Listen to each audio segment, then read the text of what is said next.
Well, hello everyone. Thank you for joining us this evening and watching this documentary film from Ground Zero. The stories that we watched and we saw earlier, and hearing the children, the women, the men going through all of this hardships, surviving a war, and they're still going through this survival right now as we speak. So we saw 22 different stories by 22 different directors, and each one of them holds a special, I'm not even reading what I prepared over here. Each one of them holds a special story, and it's incredibly intimate, and it's very special for them to share their experiences with the audience, and just giving us a little taste of what they are going through. And even with watching all of these 22 stories, I'm sure every single Palestinian living over there have their own story to share in a different dimension. And it is hard for us to even watch this and feel like we can't, we're incredibly helpless, and we're not able to help in any capacity other than from outside, from afar, or some of us, I should say. But without further ado, I would like to start with our panel discussion today. We will have several questions to ask, and then we'll open the floor for some questions that you guys will submit through virtually, that we will also get a chance to ask them at the end. So I would like to introduce our speakers, and if you guys want to introduce yourself or let us know, we have Dr. Ahmed Abdelmageed, we have Tareq Abu Halima, as well as Ahmad. If you guys want to introduce yourself real quick.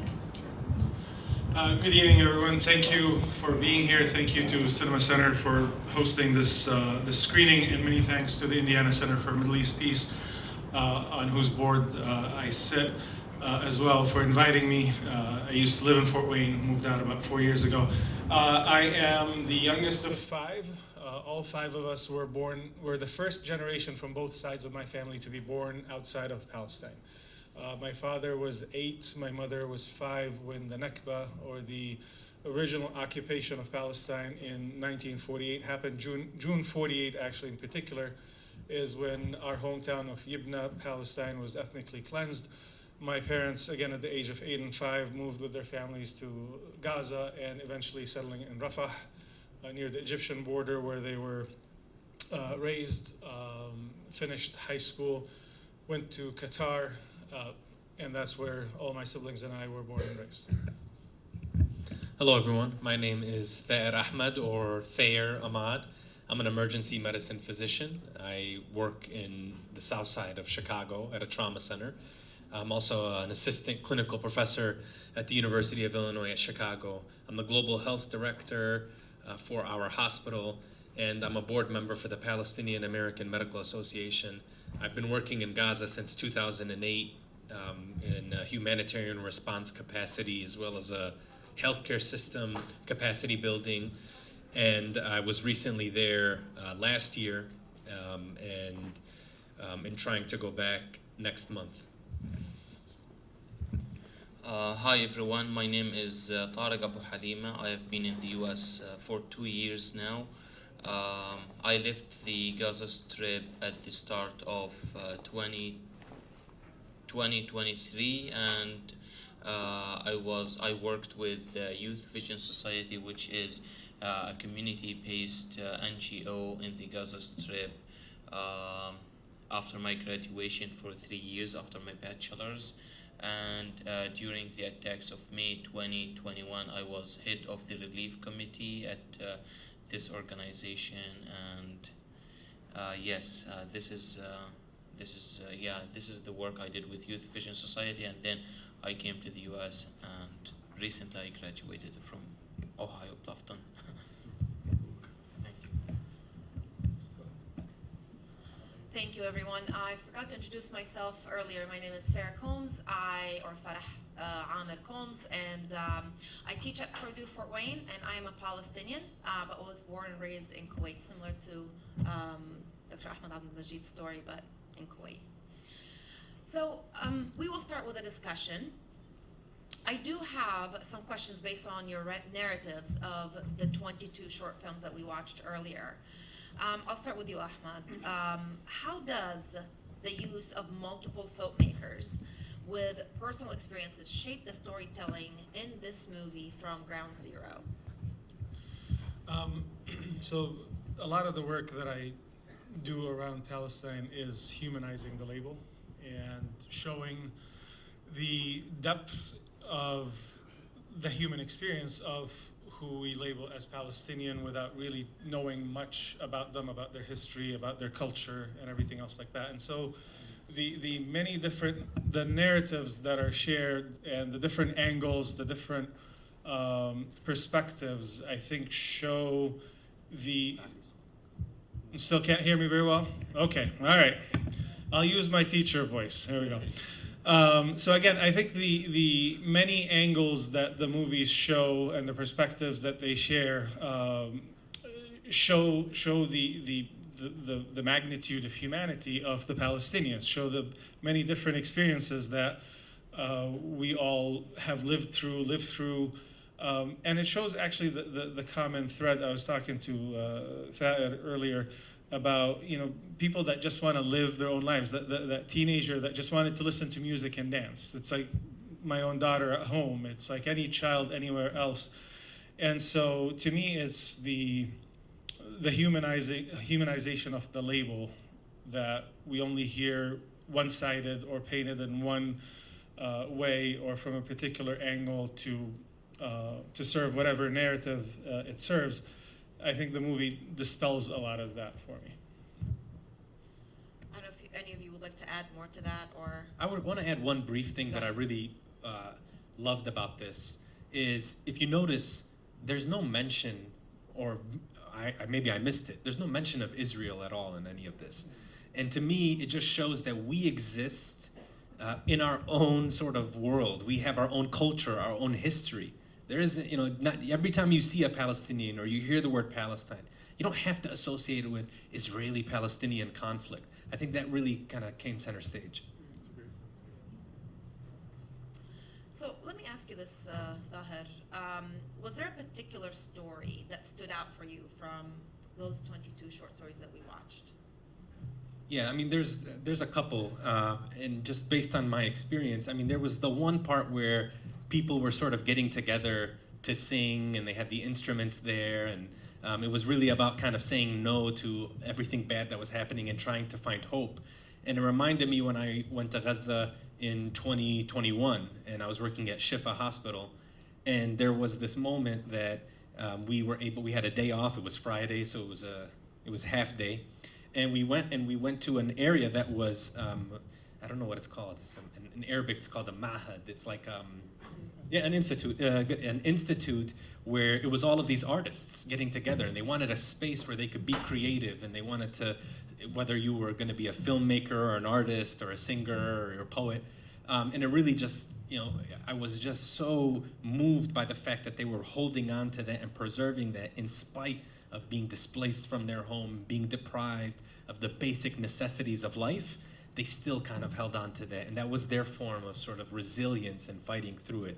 And then the other part for me was the kids, who, she, in this film is when she was erasing the name off of the limbs, said, "Now we can sleep." And I remember being at Nasser Hospital in January before, the hospital was surrounded, raided, and rendered defunct. And I remember the kids in the pediatric hospital were playing Ring Around the Rosie in the hallways because they were actually sleeping in the hallways of the hospital. People had been so displaced that they would gravitate towards the hospitals because they made the false assumption that those areas would be safe. And I just remember the kids playing Ring Around the Rosie. It was 9 p.m. in a very busy pediatric wing. Everybody had COVID and flu. And, kids will be kids. And there's this really amazing professor at UCSF, he's Palestinian, his name is Jess Ghanem. And his work before this most recent escalation and aggression on Gaza was about building playgrounds in these conflict areas. Because kids need that sort of opportunity to be able to still preserve some sort of happiness, have some excitement, have something to look forward to. It can't all be doom and gloom. And that's what stuck out to me. Answering this question, maybe the movie that I related to the most was the one where the band was playing music. Maybe there was some kind of a personal bias to that movie because I know the people. They are good friends, and Rahaf Shamali is a good friend. And the guy who was on the call at the beginning of the movie is the guy I called to help me with taking photos for my graduation, for my bachelor's graduation, Ahmed Abdelmageed. And I know someone else who's missing in the band, or was missing in the band in this film, whose name is Dua al-Masri, who I worked with for 3 years at Edward Said Public Library in the beach refugee camp. She was killed alongside with her family, 21 family members. And I remember in my last call with her, like it was late October, and she was bombed at the start of November with her family. She told me literally in Arabic, خليهم يهدوها إحنا بنعمرها. Let them destroy whatever they want to destroy. We will rebuild it. And yes, she was very well connected to this team, and they were always visiting the library. The library was bombed, and recently I have been connected. I connected with the team at the library, and I figured out that they have rebuilt it and the library already, and now they started to deliver educational sessions and educational programs at this library, which gave some hope. Yes, maybe this movie was the movie related to the most.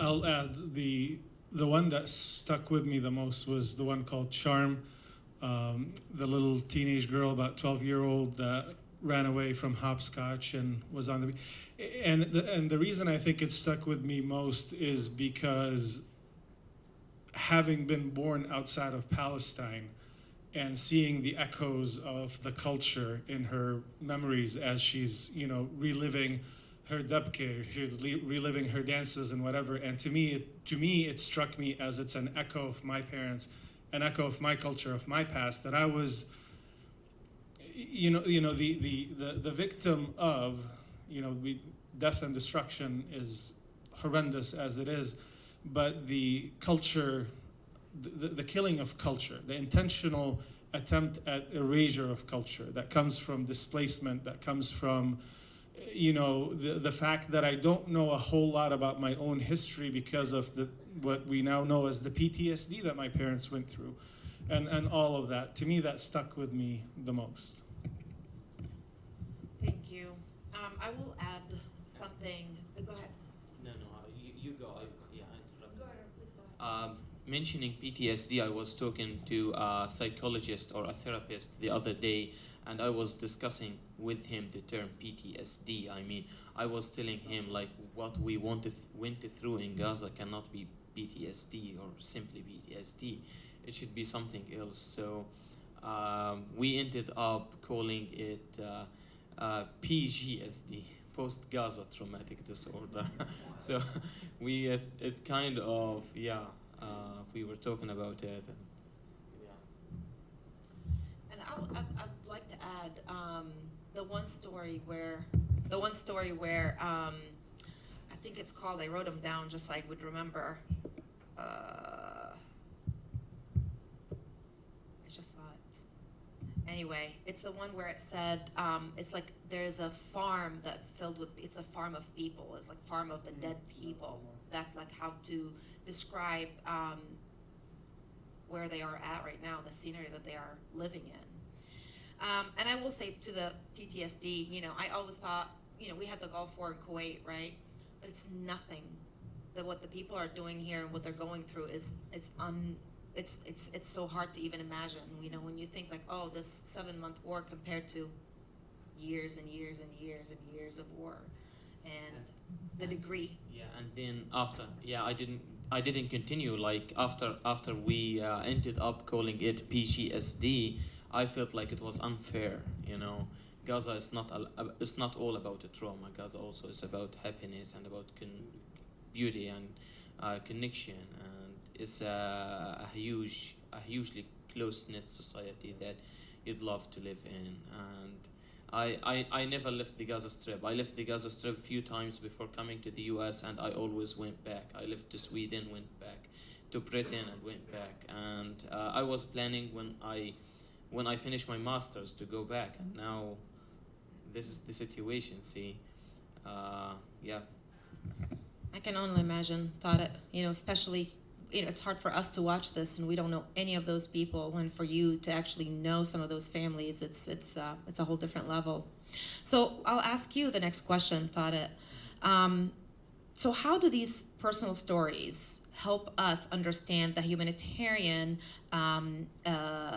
aspect of it, the conflict that's happening over there? It's the whole point when we watch movies and documentaries is to have us to understand and kind of see that view and what the people are going through and kind of try to relate and understand what is happening. But how do you see these personal stories help? Actually, I always believed in the power of storytelling. When there is the project of We Are Not Numbers, I do not know whether you heard about it. It's a big project. I know the guy who established it, Ahmad, a very good friend. I always believed in his idea to the extent that when I started working with NGOs in the Gaza Strip, I took the permission of Ahmed to replicate his project, and we did another project called Palestine Talks. And through this project, we connected people from the Gaza Strip with authors from the USA to write their stories, and then the stories got edited, and then they were published on different websites. The power of storytelling is unlimited. I know that sometimes it gives you a very not one-sided, I would say limited perspective into something, but I feel like it's a gate to get people to want to learn more about the situation and to raise their awareness, and most importantly to relate to others and to feel them. So I would like to now move on to the reality of war and survival. So we'll ask a couple questions on that, and feel free to jump in. If I ask someone, feel free to jump in to add anything you would like to add. So I'll ask you that. Based on the movie or the documentary that we just watched with the stories, what does this film reveal about the daily realities of these civilians that are living there and going through that survival and that war?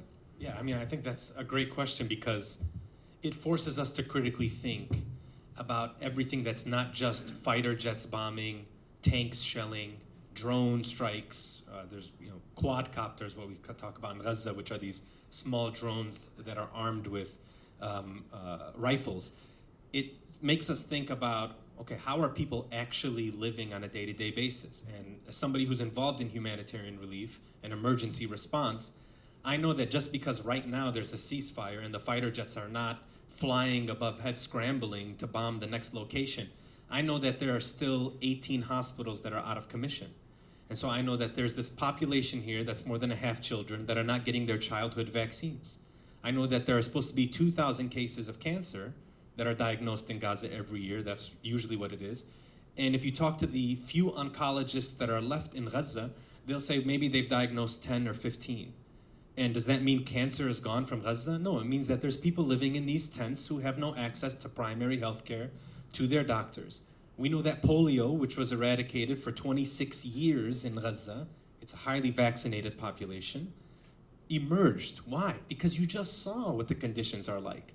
There's no sewage system, so wastewater removal is impossible. And we're not allowing clean water to get in, even though it's right outside of the borders. I had to drive through seeing trucks and trucks of aid, and maybe you saw it when you look at some of these pictures, but we see these trucks that have food and water and filters and medicine and commercial goods stuck outside of the border there. So films like these start making you think about the 360 degrees of life. It's not just that somebody died in an attack. It's not just that Shifa for 1 week was surrounded by a military and rendered defunct. It's the fact that there were 38 newborn babies in that nursery who were stuck in there, and that they lost electricity so their incubators were not working. And they had to be transferred somewhere. And by the time the Red Cross got to those kids, there were only 31 of them left because 7 of them had died. So it's what's the next step? How deep does this crisis go? If I don't have water or food and I'm living in a tent displaced from my home all the way up to the Egyptian border, it makes me think that just because there's a ceasefire right now, that we've still got a lot of work to do. So my wife and I actually watched the documentary before coming here. We were given access to it beforehand just to kind of formulate some thoughts and everything. And as we were watching it, she made a remark that struck both of us. She said, they're getting their hair cut. And not in any derogatory, condescending, oh my God, look at them. They're, instead of trying to run for shelter, they're getting their, she's like, look at how much they are used to trauma, that with all that's happening around them, they're still going about their daily living. You know, that you know, whether it's kind of a sort of an FU to everything that's going on, I'm still gonna get my haircut or get my shower or whatever the case may be. But it struck you that they've adjusted to the decades of trauma. Things didn't start on October 7th, nor has it been only happening for the past, you know, few months or 15, 16 months. It's been happening for a very long time, and people find a way. She's saying, if this happens to us, we'll be just running for shelter, running away, not thinking of anything, taking care of anything. But it's become so normalized that they're still looking for the haircut. And you see it all over as well. So that was a fascinating comment. You just remind, I have to make this comment now. So we were in the hospital, Nasser Hospital in Khan Yunis, and we were told we have to evacuate the hospital, that they're gonna shut the hospital down. And I wasn't thinking about this at all, but one of the nurses in the ICU, he looked at me and he had this look of concern. I thought he's saying like, why are you still here? You should be going. He's like, you need a haircut.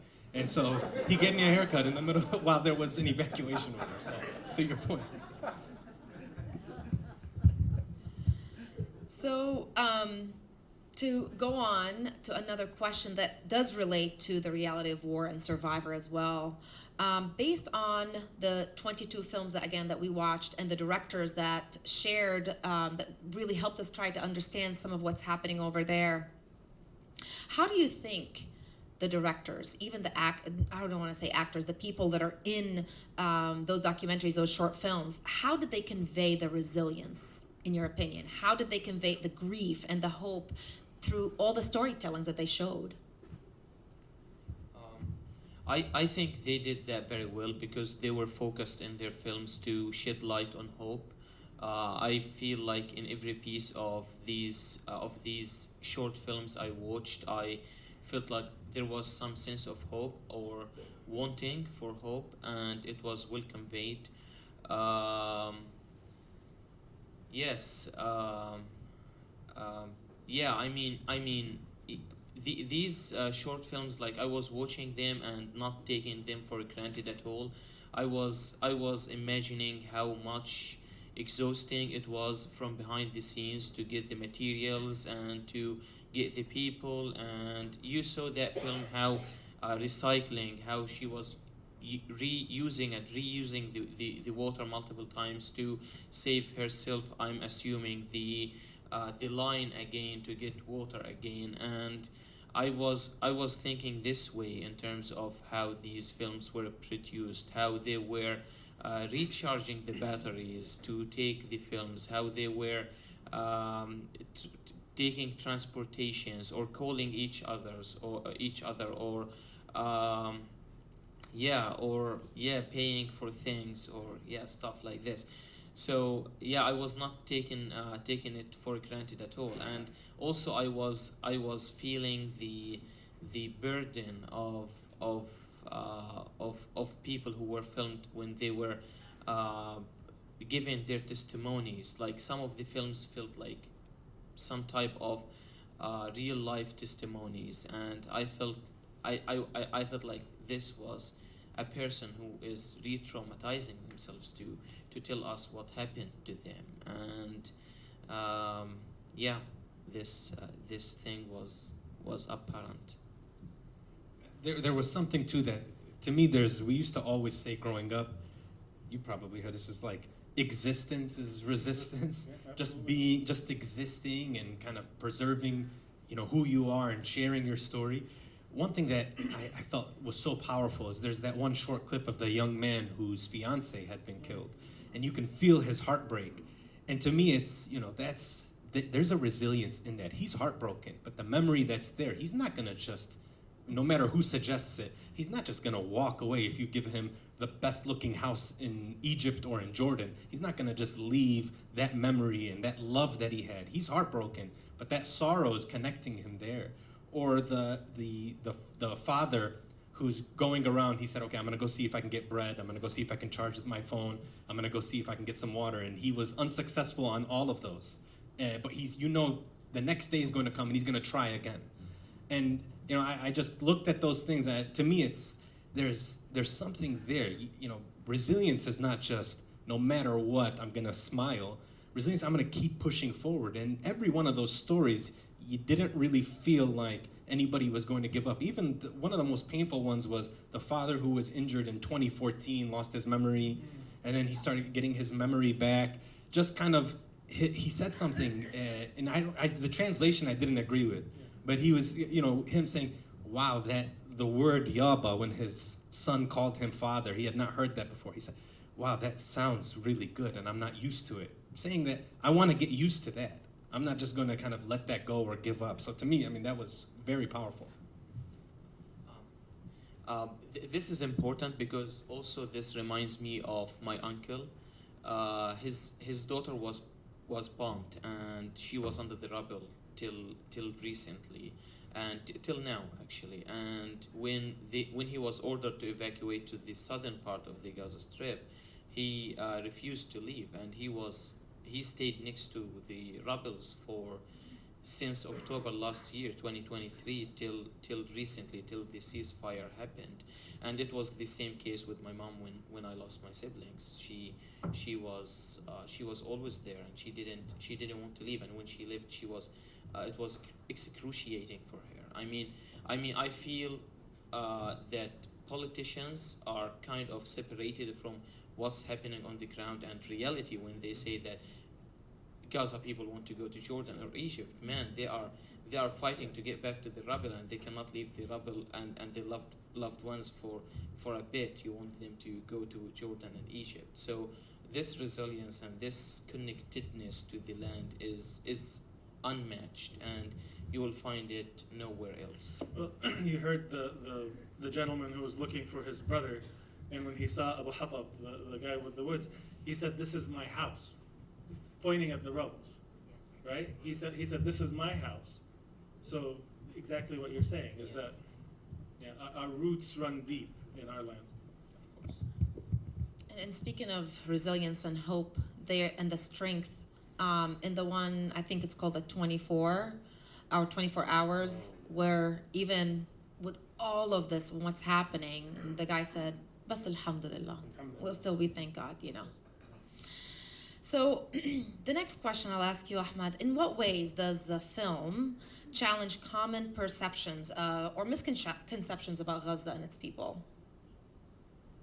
In every single way. I don't know, because there's a whole lot in the terminology that's used to talk about Gaza, to talk about Palestine, to talk about Palestinians, to call it a conflict instead of a genocide, to call it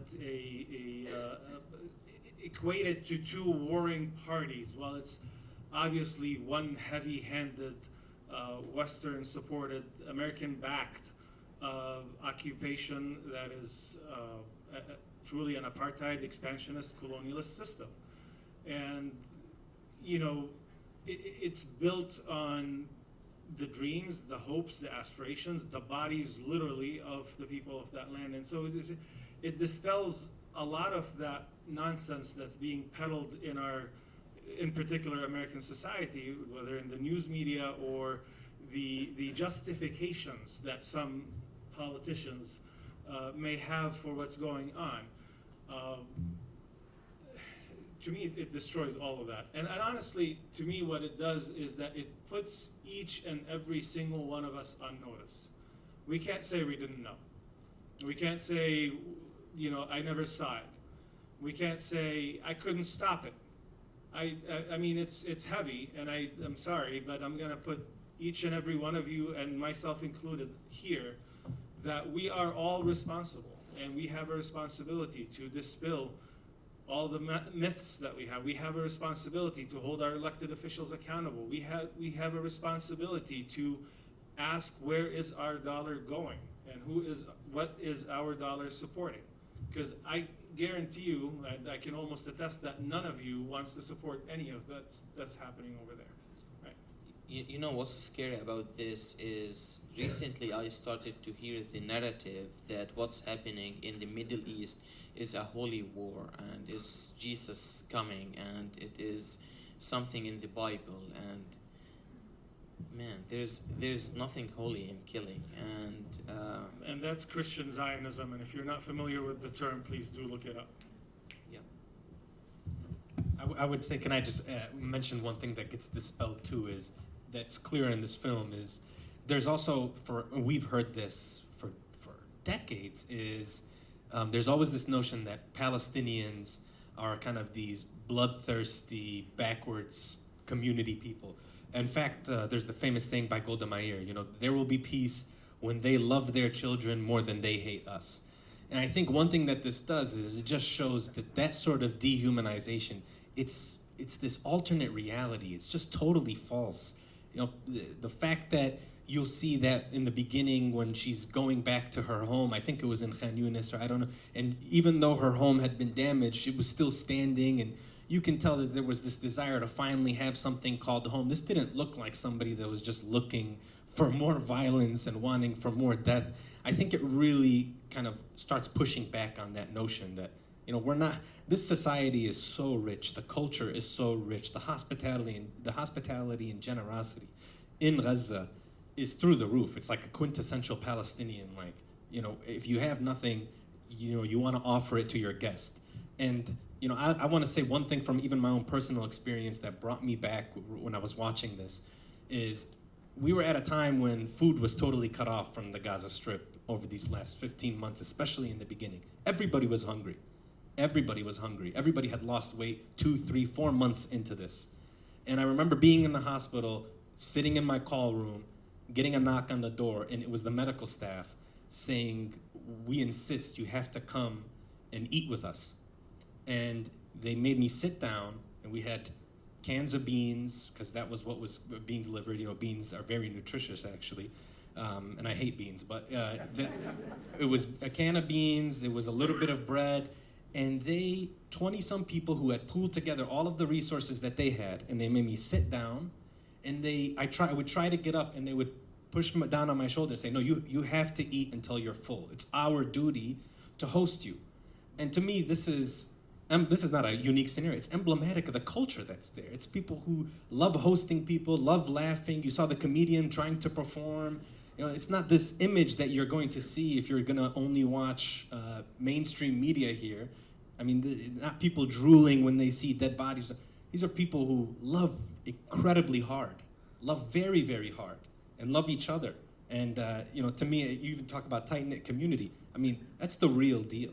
It's the real deal. You got a kid, and somehow there's diapers that finally came into Gaza during the war. You're figuring out, okay, I have some diapers for my kids, but also this tent over there, they have young children. They need the diapers. Can I have some for them, or can you please go by them? I mean, that's what we're talking about when you say community. I mean, they define the word community. Well, since you mentioned mainstream media, let's talk about that for a little bit. I don't think we have enough time. I know, right? So, in you guys' opinion, how does this film compare to mainstream media coverage on Gaza? How many of you have seen images like that on mainstream media? Case in point. I would say there's one thing that's bothered me a lot, and I think all of you are going to know what I'm talking about. The entire Arab world is very familiar with the story, and I think some Americans are, but it's the story of Hind Rajab. Yeah. She's the 6-year-old who was trying to flee to the south because that's what they were told to do.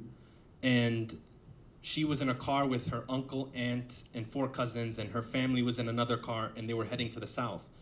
Their car came under tank fire. And we have 3 hours that Hind is on the phone with a 911 operator from the Palestinian Red Crescent, a 6-year-old. And she's begging for somebody to come and help her. She's, you can tell, I mean, it's first her 15-year-old cousin who calls, and then you hear tank fire, and then you hear the voice of a 6-year-old girl. And they're asking, what happened to Layan, your 15-year-old cousin? She said, she's dead. Everybody else in the car is dead. Please come get me. She's asking the operator. And you have to hear this agonizing call for 3 hours. And, ultimately, we had to watch, or the entire Arab world at least, had to watch her mother in the south beg for international support to save her daughter. There were 2 ambulance drivers, Ahmad and Yusuf, who were cleared.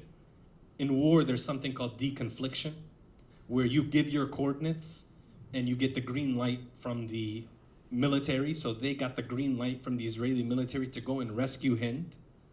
And when they were 50 yards away from the car, a missile hit the ambulance and killed both of these young men. And at the end of the phone call, in this 3 hours, the operator says, Hind, you're not talking as much. Why are you not talking as much? And she said, every time I speak, blood comes out of my mouth. And I don't want to get my clothes dirty because my mom doesn't want me to get my clothes dirty. So there's a 6-year-old still holding on, trying to make it. And of course, she doesn't make it. 1 week later, we find the body of Hind and the rest of her family. But she was referred to as a Palestinian woman in mainstream media here. When her name was brought up, they said, oh, of course, and Hind is the Palestinian woman who died. I mean, who calls a 6-year-old a woman? What are you trying to combat? You're trying to avoid somebody thinking of a 6-year-old in a car that's a tank nearby who's bleeding to death, begging for somebody to save her. And to me, that's really what we've seen for 15 months. Every concerted effort. I can say 36,000, 47,000, 60,000, 100,000. But if you're not seeing people behind those numbers, a face and a name and a family, then you're not going to grasp what's happening and the true tragedy of losing that soul. And that's what's happened here. So I mean, that's just something that really frustrates me. It's 100% and a great example of it. But on top of that, what I find most asinine actually is the fact that we sit and debate for hours the merits of this war, like Piers Morgan and others who sit and try and present 2 sides of the story, right? So did we sit with, you sit with the overwhelming military power, again, the system that is an expansionist, colonialist, apartheid system killing defenseless people, and we're sitting there and we're trying to debate the merit of it. That to me is the most asinine part of the whole thing.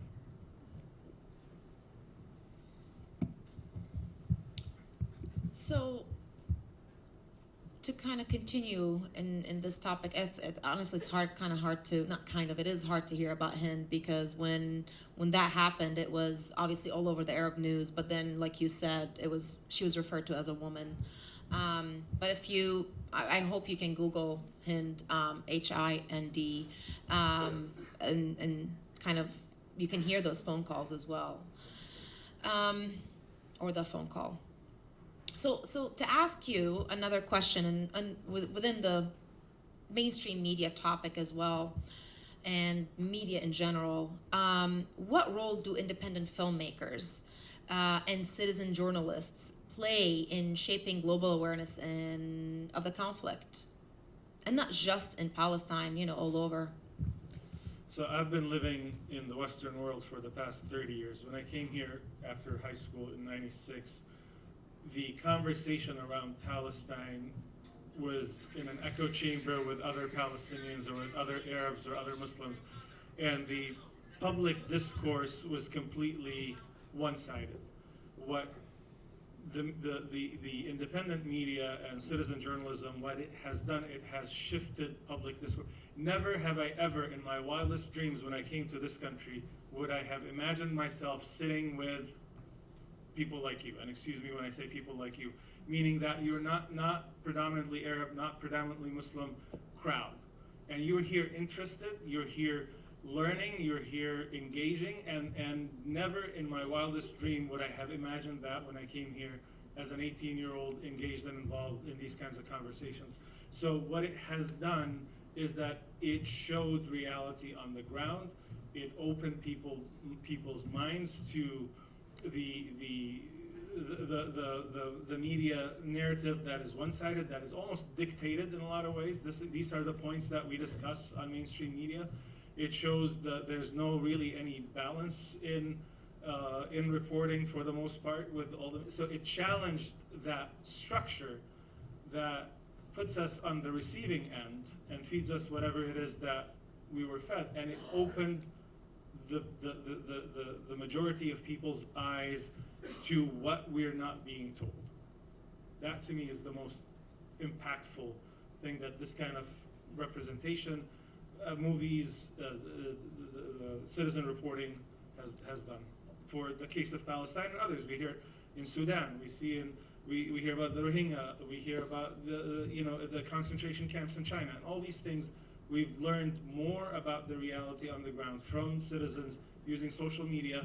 I know, social media gets a bad rap, but social media and has opened up a lot of channels for a lot of people to learn more about what's truly going on, as opposed to just being on the receiving end of a monotone narrative.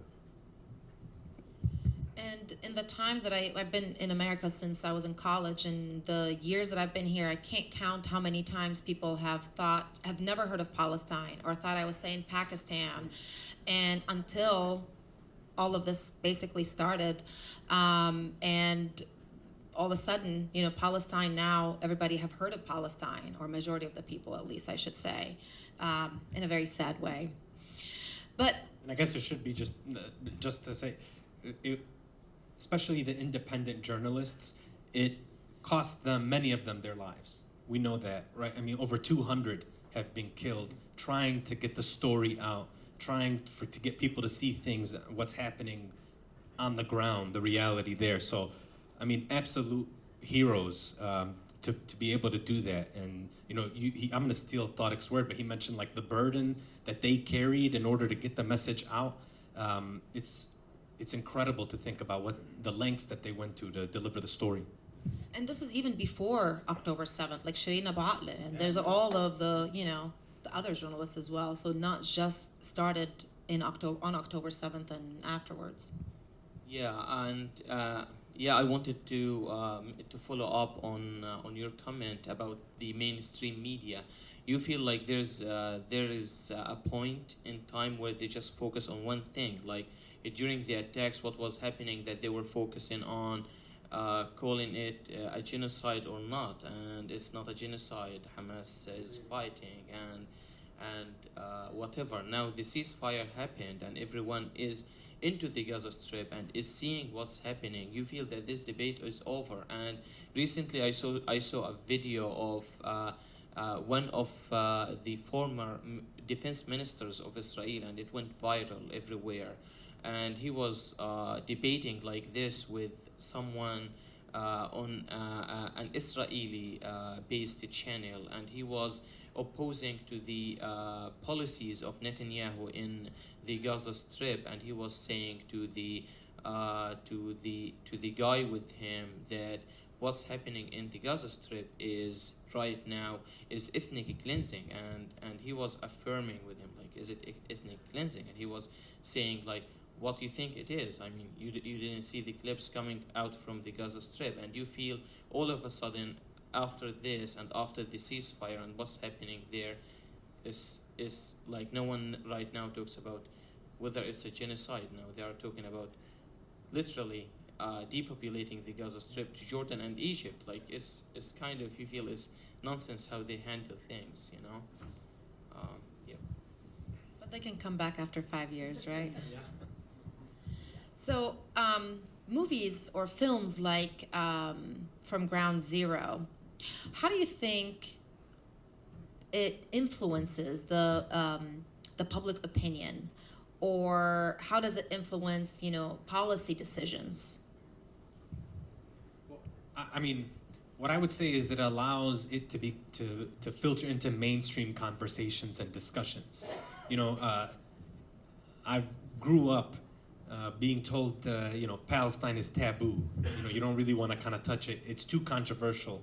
And now, when you have things like this emerging and you get a broader audience who's able to see some of these stories, you can talk about Palestine and you can talk about Palestinians. I mean, in my own space in the academic world, as well as just talking about humanitarian relief, there's quite a bit of censorship. I mean, I've had lectures where I'm supposed to talk about this on a humanitarian academic level, and because it has the word Gaza or Palestine in it, it gets canceled 24 hours before. And so this is literally breaking that glass ceiling, allowing us to talk about this. This is quite possibly one of the most important things that's happening, I think, in this post-World War II era. Post-World War II, what's happening here is testing the limits of international humanitarian law, of human rights. It's testing the limits of modern-day warfare, how armies prosecute wars. We're talking about really this major incident. And up until this point, we're still seeing a lot of resistance to having this conversation. That's what films like this does. It allows us to have that conversation, and it allows us to sort of think about things more critically. I'll ask a couple more questions, and we'll open it to if you guys want to ask or kind of submit your questions through, what is it called, SLI. So, to the audience, what do you think to the audience that outside, the people that are outside of Gaza, how should they engage, and how should they respond to this film? What can people do outside of Gaza? I feel I'm not the right one to answer this question. I've been here only for 2 years, so you are more familiarized with the system. I feel as someone from Gaza, I am pushing for the narrative and telling more stories from Gaza, but when it comes to the role of what people should do, because I do not want to be limiting your creativity. I mean, people participate and solidarize in different ways. Some people call their representatives and congressmen. Some people protest. So, yes, something that we need to always keep navigating. And if you want to add something, please do. I mean, I will say two things. First and foremost, I will say sharing what you saw is so helpful and so important.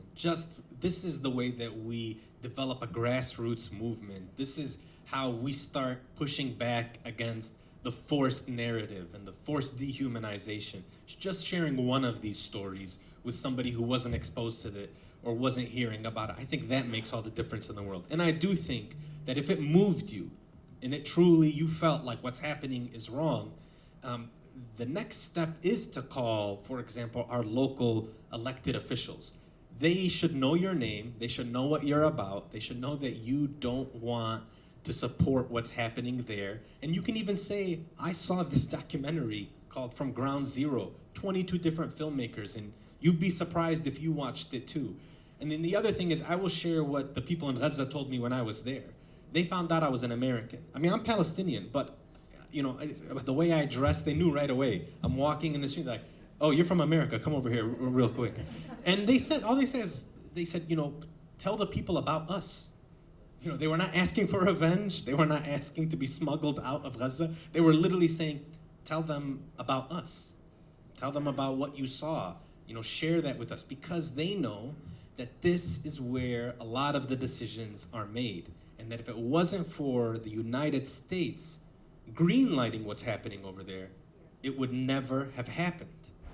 And so, I'll say this, Palestinians, and they know, I mean, we grow up talking politics at the dinner table, in the coffee shop. So, everybody's very well versed when it comes to politics and public policy and international policy. And I think In the United States, it's not like that necessarily. You don't necessarily think about that on a day-to-day level. And I think just sort of introducing it and trying to have the conversation and sharing some of these stories, I do believe will have a reverberating effect that can lead to some serious change and some change for the good. Just looking at the time here, I think we'll just do some closing remarks, and then there's a lot of questions that on the Slido. So, Ahmad, you want to share? All right, go ahead. Yeah, Tareq. Thank you for the invitation and for this and for coming and for taking the time and for allowing yourself to be open and to educate yourself on Palestine and what's happening in the Gaza Strip. It's important to keep this process of education and awareness going, and yes, keep speaking about Palestine and do not get bored of the Gaza Strip, because this is going to take time, and people there are living the reality. So we should not have this type of kind of, oh, I'm bored of this, or I'm sick of hearing about what's happening there. So we need to keep ourselves reminded that people in Palestine are living this, and all the focus during tonight's event has been on the Gaza Strip. We didn't talk about Jenin camp in the West Bank. Around 800 people have been killed recently. The military has been swamping into the camp and doing operations, military operations, and so many things are going there. So Palestine everywhere should be on our radar, and yes. Tap me on the shoulder if I go past 90 seconds, please. I'm just gonna share. I had the privilege of, when I was trying to go to Gaza in May, I was in Egypt, and the border between Rafah, which is between Egypt and Palestine, Egypt and Gaza, was seized by the Israeli military and shut down, so we were turned away. And I was very depressed about this, that not being able to enter Gaza. And I was then contacted and said, hey, there's a family that's going to come to the United States. They've been accepted to get treatment for their daughter, a 6-year-old named Mayar. So I met them in Cairo, and this girl and her family's story is something I want to share with all of you to take away. And it just, I think it really characterizes what's gone and what's taken place. Their family was in Gaza City, and they heard a sound bomb. I think it's called, I don't know what it's called, sonar bomb or something. And they ran out of their house. And in the process of running out of the house, there was another bomb that hit nearby, caused shrapnel to fly everywhere. A family of 6 lost 2 of their kids immediately, an 18-month-old boy and their 14-year-old daughter. And 2 of the kids, Mayar, who's 6, and her sister Amina, who's 8, were injured by the shrapnel, but Mayar's knee was totally destroyed by the shrapnel. Her father lost both of her legs, and her mom just had some superficial shrapnel wounds. They went to Al-Ahli Ma'madani Hospital. It's the Baptist hospital in Gaza City. And while they were recovering there, the Israeli military came and surrounded that hospital, and they had to flee. Her father, a double amputee now, had to flee on foot to the south of Gaza. Mayar, who has a leg in an external fixator, meaning that she has to keep her leg straight up like this because she has no knee joint, was in a wheelchair trying to go to the south. They made it to the south miraculously, then they made it to Egypt. The father is still in Gaza because men are not allowed to be medically evacuated. They will automatically be rejected if you put them on any medical evacuation list. I met them. We went to the airport in Cairo, and the first thing that Mayar said to me, she saw the planes by the gates, and she said, are these the same planes that fly above Gaza and bomb us? I said, no, these are different. This is the plane that's gonna take us to the United States. And if you saw how they looked outside of the window of the plane as we took off, just incredible watching a 6-year-old and an 8-year-old, fascinated. We land in Newark, New Jersey, and we're waiting for our connecting flight to the West Coast. And they're hungry, and I said, can I get you guys some pizza? And they said, okay, sure. I go grab them some pizza. They're excited. They take a couple of bites, and they're like, this pizza sucks. Our pizza in Gaza is much tastier. I said, all right, well, you're probably right. This is New Jersey, though, so hopefully when we get to the West Coast. We get to the West Coast, and they got to see mountains for the first time.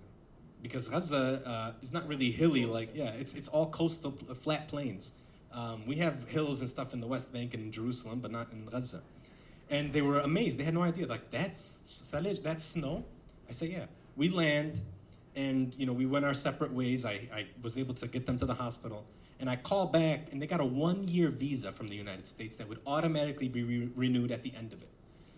Mayar gets her treatment. I talked to the mom 2 months later, just checking in, and she goes, we've booked, we're going back to Egypt. And I said, for what? You guys have a year.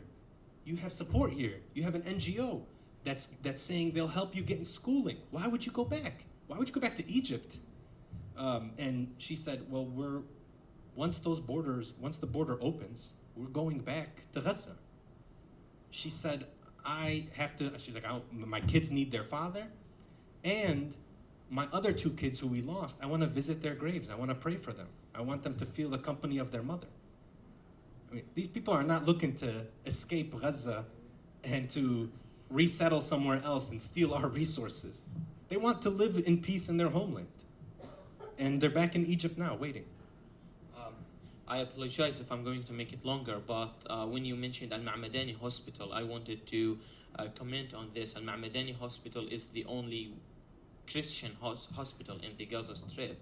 And when the attacks started, people took refuge in this hospital. They thought that it is a Christian hospital. It was going to be internationally protected. Now, on a side note, my uncle was before the carnage or before the massacre happened at the Baptist Hospital. This hospital, the only Christian hospital in the Gaza Strip that people were taking refuge at. My uncle was rushed into the hospital after his house fell on him due to a carpet bombing that happened besides his house. So when they were discussing where to take him, they said that it would be really more safe to take him to this Baptist hospital, and he was rushed into this hospital. The day after he was there, the Baptist massacre was committed, and around 500 people were killed on the spot that day. He was rushed from the hospital on his hospital bed without anesthesia and with his leg amputated into a garage close by the hospital, and he stayed there for 2 days. After international organizations interfered, it was too late, and he succumbed to his wounds in southern Gaza. And the same story you mentioned of these people, it just again reminds me of my mom when she was in the southern part of the Gaza Strip, and she wanted really bad to get back to the northern part of the Gaza Strip because she wanted to let my siblings feel her company. And it also reminds me of my uncle again when he stayed next to his daughter when she was under the rubble, and he refused to leave, although that it was grave and truly risky. It was a grave danger to stay there. So this connectedness again, it always keeps like affirming itself as we talk about how much people are there connected to the land. So this is sumud, steadfastness, and yeah. So there's a couple of things. One in particular, when we talk about discussing Palestine, and then what you might have heard from our 2 panelists as well, is how we talk about the Palestinian man, right? So a lot of the discussion, rightfully so, is about the number of women and children who have been killed. But subtracted from that statement, subtracted from that equation, is the Palestinian man, as if the Palestinian man is not worth the bullet that's fired towards him, right? But we've seen many examples of Palestinian men that exemplify the beauty of Palestine, that exemplify the sumud. And I want to end with you with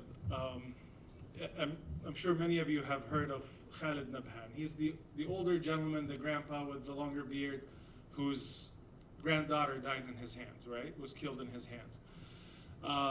His death got to me, and so I try and deal with all of these emotions and express through writing. So I want to leave you with something that hopefully exemplifies the concept of sumud, or the concept of steadfast. He was Khalid Ruh was Ruh killed Ruh. 1 year after he held his granddaughter. Exactly. In Nusayrat camp. Yeah, and Khalid, Ruh means the soul of my soul. You've seen how, the beauty that he had, the love he had for his granddaughter. So this one is a piece I wrote called Bury Me in My Hatta. Hatta is another term for kafiyya. Kafiyya is, what you've probably seen. This is what symbolizes Palestinian culture, symbolizes Palestinian resistance. But every piece of it has some meaning to it. So I'm going to share a few lines with you. It's 48 inch by 48 inch of 100% cotton, from lands stolen but never forgotten. Pure black against bright white, wrapping my neck tight, holding my head upright, signaling the defiant might of centuries. Bury me in my hatta. Waves lining the edges of a square tapestry, sing songs of ancient olive trees in a land's majesty, of Hind's thick hair, dark as a starless night, draped over a smile that shines a million horizons for eternity. Bury me in my hatta. Fishnets intertwined and dancing in symmetrical patterns, cast wide across for all to see. How a calm surface belies a raging sea. How Reem's little fingers, tangled in her sido, in her grandpa's Khalid's salt and peppered beard, made me smile despite all that's raging within me. Bury me in my hatta. An infinite line that connects the two. The sea that gives endlessly in the lands that grew, boldly traverses all travesties and tells tales of the footsteps it carried to the doorsteps of immortality, of the rock it gifted to a mighty sling, the manger that cradled a tiny miracle, the angels resting in its bowels, the freedom that will once again dance atop it. Bury me in my hatta. Bury me in my hatta, and upon my grave pray that where I lay, a field of a million hattas grow, wrap necks tight, hold heads upright, and continue to signal the defiant might of centuries. Bury me in my hatta.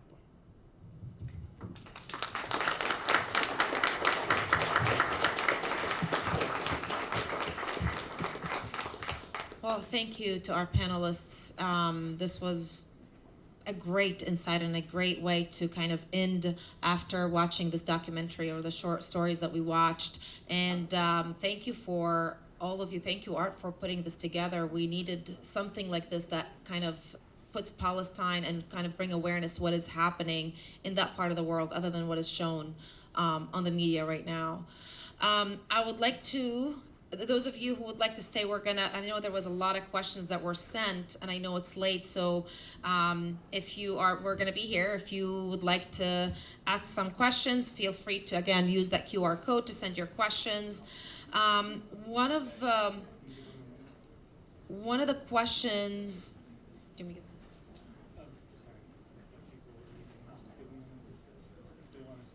All right. Yeah, for those of you who want to stick around, you can just stick around. And for those of you who are leaving, thank you very much for joining us. I'll wait a couple minutes.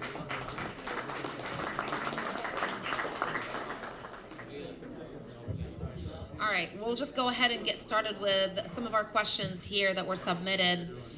Our panelists, I'll let you guys answer those questions. One of our audience members asked, I noticed that the people of Gaza would call their loved ones and people who had died martyrs. and not specifically victims. Why is that? And thank you in advance for answering the question. Actually, we do not call them martyrs, we call them shaheed. And shaheed is an Arabic word that stands for something a bit or slightly different than martyr.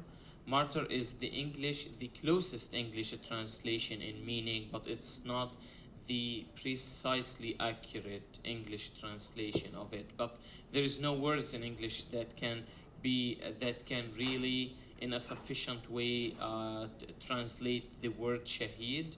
The word shaheed means the one who is Witnesses. who. Yeah, I will let you explain this, but yeah, I will.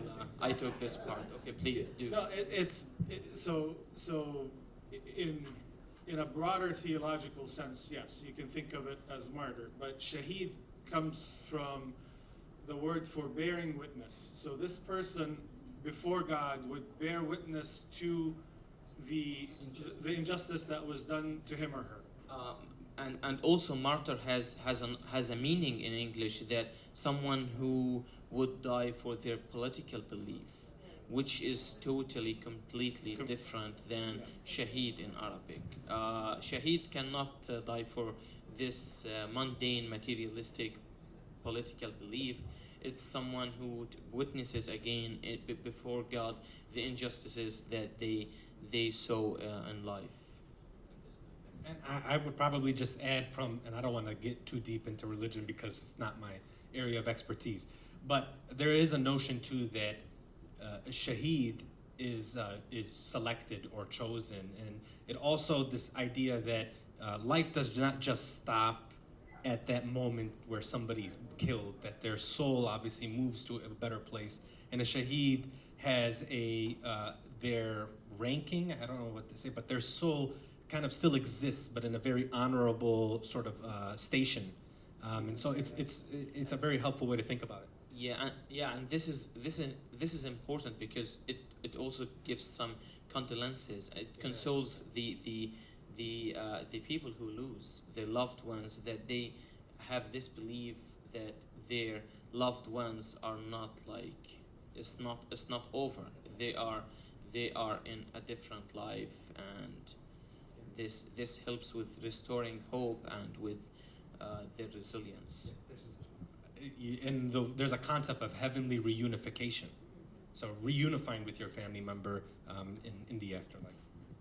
And a lot of the words, like sometimes I would glance over the translation. It's not completely accurate, and sometimes it's hard to capture the true meaning and the depth of the meaning of the Arabic words into English. So, but yeah, this is like the best that they can. Mm-hmm. Another question is, this one is also about martyr, actually.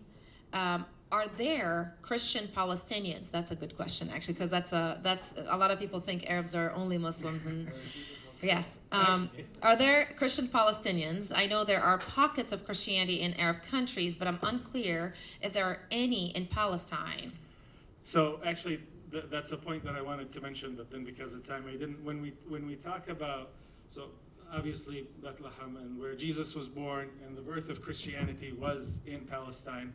Jesus was Palestinian, probably not blonde locks and fair-skinned as portrayed in many cases.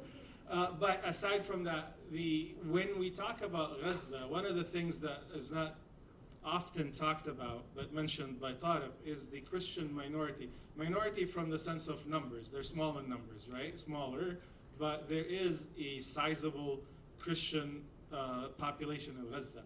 The impact on them could be almost tenfold. Like if I have a member of my family who got killed, it's 1 of 10. In the Christian families, they're a little on the smaller side. If one is killed, it's 1 of 10. It's like if it's 10% for me, it's more like 60, 70% for them that they've lost. So the impact on the Christians within Gaza is felt even more and stronger. Munder Ishaq, Munder Isaac is someone who you should listen to if you haven't already. He's talked multiple times about what's going on over there. and I can digress in many different things, but there definitely are Christians and there were Jews in Palestine before the whole establishment of Israel. When you talk about 1890, there was about 4% of the population. They're called the Mizrahi Jews. They're more the Arab descendants of, or Samurai, yeah. Not to go to that history, but there's a whole lot of the mass migration from Eastern Europe, from the Ashkenazi. But Palestine had, I think in the 1890, or maybe the early 1900s with the early censuses, you'll see about 4% were Jewish, 3 to 4% Jewish population, 6 to 8% were Christian, and the rest, the majority, were Muslims. Yeah. One really important point about this Christian population in the Gaza Strip. I worked with these people like during my life in the Gaza. I was going to say stay. During my life in the Gaza Strip, I worked with these Christians. What's really interesting about them is that after 2007, when the blockade, air-sea land blockade happened, was imposed on the Gaza Strip, these people were offered the choice to exit the Gaza Strip, and they refused. They opted to protect their heritage and their places, very old archaeological places that they have in the Gaza Strip, and they stayed there. Most of them are, again, it's the connectedness to the land. When you are from Gaza, you are the people of Gaza. You are not a Christian. You are not Muslim. They are Christians, but still they have got this really. They are really connected to the land, and they refuse to leave. Yeah. Although what's happening there. Church of the Sepulchre, heard that church, right? Can someone explain? I don't know. I don't want to misspeak, but Church of the Sepulchre is definitely historic for centuries, right? There, yes.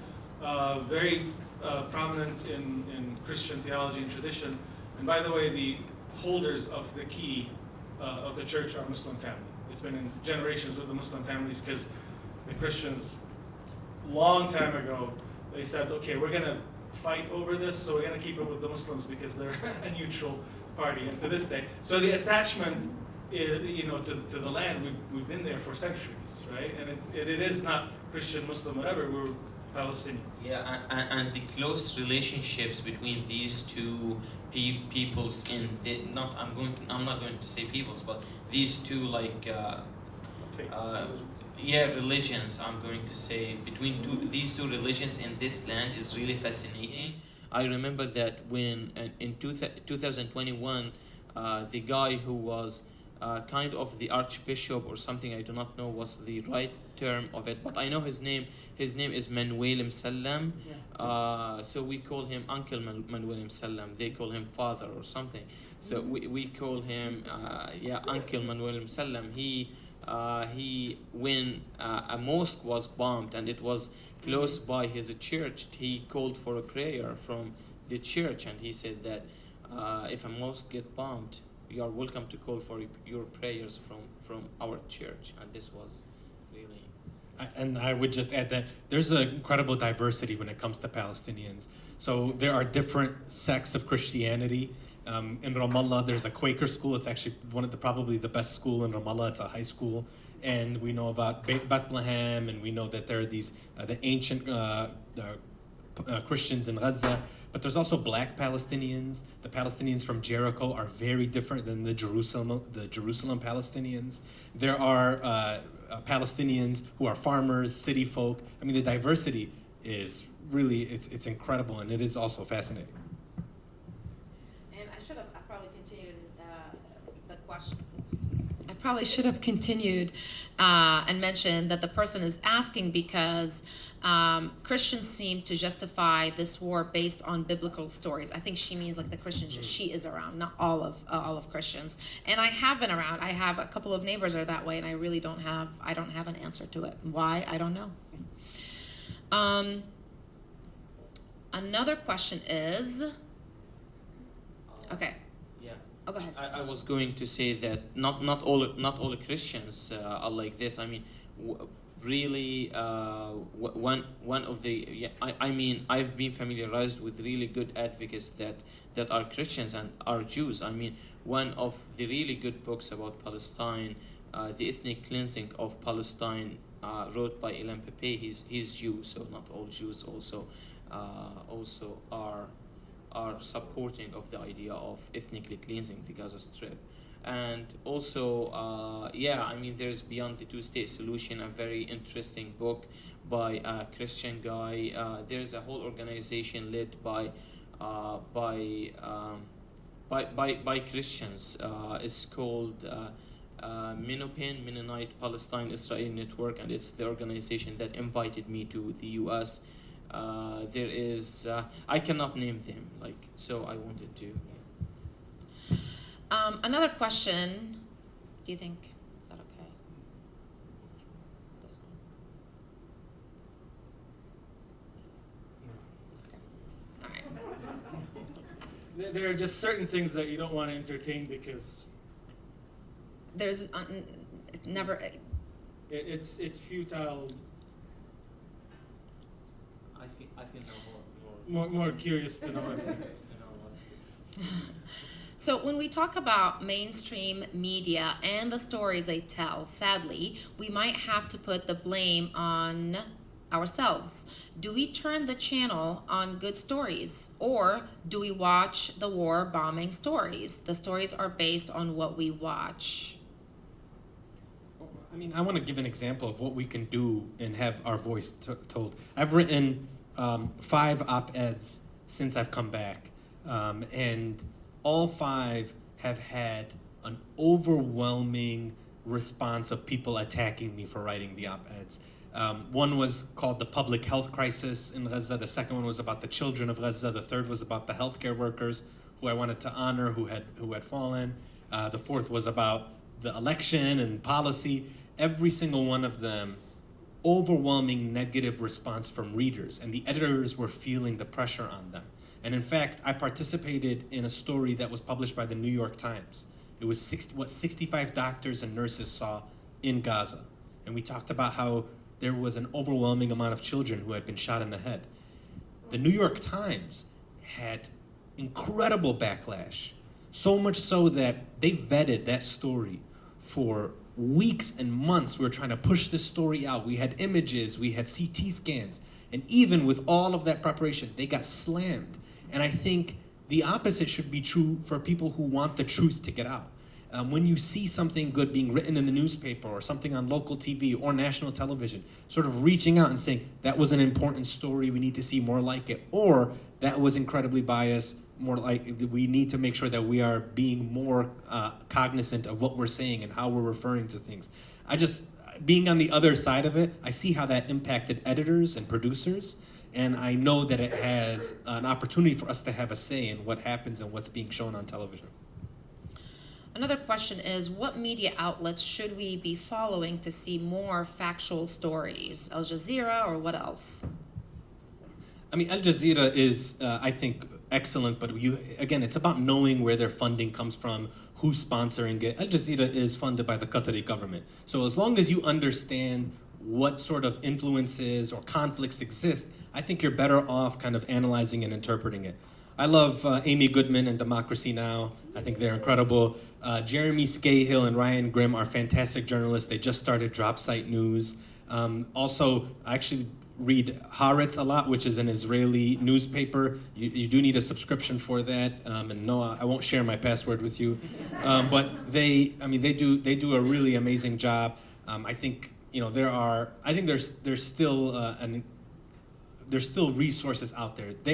It's not going to be CNN, MSNBC, Fox News. I mean, that's what I can say definitively. I'll just throw on there Mondoweiss or Mondoweiss, if you haven't, MONDWEIS. Independent journalism and opinion. They show a very good side of different stories. I think that's it for the questions. Go ahead, please. Go ahead. Trying to learn a little bit. Thank you. So 2 things. One,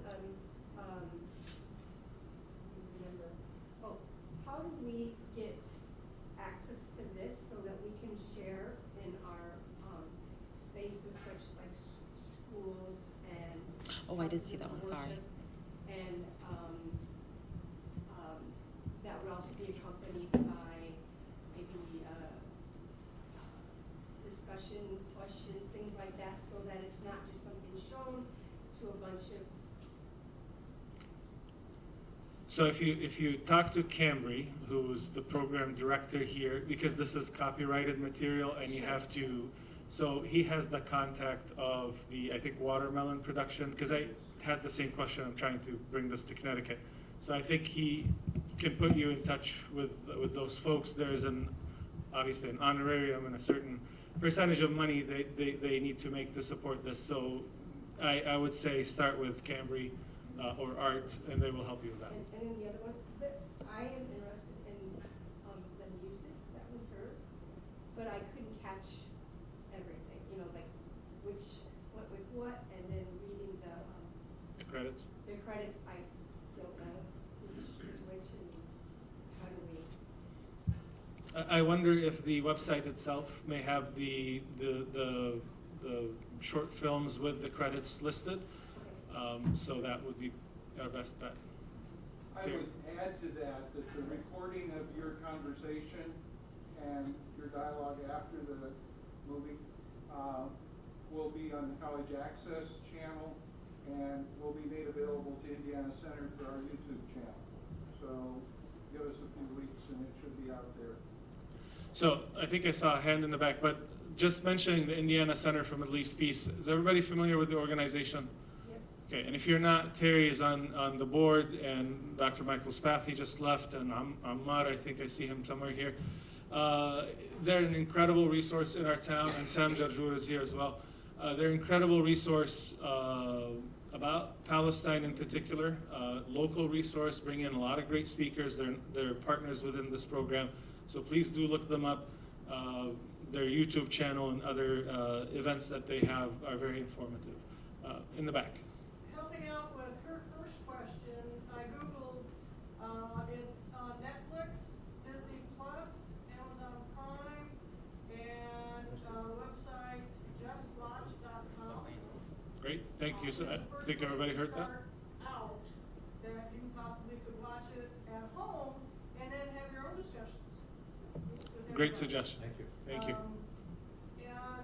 And I will plug for Indiana Center for Middle East Peace, having gone with Michael to Palestine in 18. Jerry, are they gonna go this year? Yeah, it's planned for May. Planned for May. They're already in process, so get hold of Mike. Right, but definitely if you feel the desire to go and see and understand, it was life-changing for me. It's a curated trip that Michael does, and Michael is a PhD in divinity, so there's a whole discussion about the religious historical sites. Obviously, the war and everything else is not framed in religious terms, but the Christian sightseeing, the Muslim sightseeing, all that, he does curate that, and it's very informative. But here in Fort Wayne as well, they bring in lots of different speakers and perspectives, so I highly encourage you to get in touch with them. There's this one question I just loaded, but it's been sent like an hour ago. It's called Food is Cult, or the person says, food is culture. When we see people in films gather around food and tea, even in campus, do you have a favorite dish that reminds you of home? I want to say two things that I tried in Gaza, and I've tried in Jerusalem, I've tried in the West Bank, I've tried in the diaspora, and it's the best in Gaza. First is it's maftool. Wow. Is incredible in Gaza. I don't know how to describe it, so I'll let Tareq describe it if he knows how to describe the actual dish. The other thing is there's something that I've only seen in Gaza, nowhere else, and it's knafa Arabiya. It's, or we would call it in the West Bank knafa Ghazawiya. But it's, knafa is this dish that we usually have some kind of wheat at the top of it and cheese at the bottom. In Gaza, you can get it with mixed nuts at the bottom. And it's the only place that I've ever seen do it like that, and it's incredible. My kitchen skills are zero, so, yeah, I've been trying to learn to do some stuff, but maftool is really good. I miss it. Maftool is couscous is the name that you would know it more famous. Couscous is the Moroccan term for it. Maftool is more Palestinian. It's a little thicker, and it's called maftool because biftilu b'idayhum. They rub it in the hand, and it's sweet. They rub it in the hand, and it forms that couscous, and then it's soaked in water and lamb. My favorite is msakhan. Wow. So any dish that you name, everybody's gonna wow. Yeah, msakhan is the bread that you would bake in a clay oven, right? A lot of times in earth, and it's stuck. You'd see them put it on the side of the oven and pull it out, and that piece of bread is this big, and then you would have about 10 bags of onions that are minced, chopped, soaked in sumac, not the poisonous sumac, sumac, and olive oil. And then you drench the bread with that, so if it's not dripping from your elbow, it's not done well, with roasted chicken on top. And so you tear the chicken apart with the piece of bread and the onions, and you enjoy it. You have to have 7-Up or ginger ale and mints afterwards because gas and halitosis are going to be Anthony Bourdain went to Gaza. He did. And he has an episode. It's really hard to find, but if you get a chance to watch that episode, it's phenomenal because he's able to capture kind of the culinary cuisine and the culture surrounding that. Yeah. I will say there's a dish called maqlube. It's like made of, I mean, some people might eat it vegetarian. I don't know how many I feel like more and more Arab vegetarians are now more present than before. Arab vegetarians eat chicken. I know, right? So it's meat is very much present in the Arab world. But maqlube, you can make it with chicken, you can make it with meat, and it's just basically rice and some vegetables that you cook on. My mother is turning in her grave. I know, right? It's an infamous, I want to say Palestinian dish, but maybe some other Arab countries might call it. It's theirs too. But we call it maqlube because when you layer everything in the pot, like you put the sliced fried, it's not the healthiest when you fry it, eggplants on the edge of the pot, and you cook the rice, everything in the pot. You flip it over, and that's why we call it maqlube. Maqlube is like turned over, yeah. Upside down, that's it. They showed that in one of the films, didn't they? Yes, they did, you're right, yes. Other questions? Let me see. Anybody have that food here? I wish. If I was still living in Fort Wayne, I would say my house. But yeah. But I bet like you can get upon request. Like there's a guy I know here. He has a restaurant. I'm doing a promotion right now. Right. You know him. Ayman Sweki. Yeah. So that's actually where I'm going to say we're going to go after this, inshallah. Halal Eats is they don't do the traditional, but in order he would make it. And please consider visiting Chicago. We have a city called Little Palestine. Maqlub is always on the menu there, as well as mansaf, and on Fridays they'll do msakhan or bamia or whatever. But yeah, so Chicago, Little Palestine, please visit. And Halal Eats is it St. Joe Road? So if you haven't been there, maybe you should. Oh, it's Joe, what is it? St. Joe Center Road. Or there's no road, just St. Joe Center. Okay, St. Joe Center Road, Halal Eats, Halal, and then Eats. Other questions?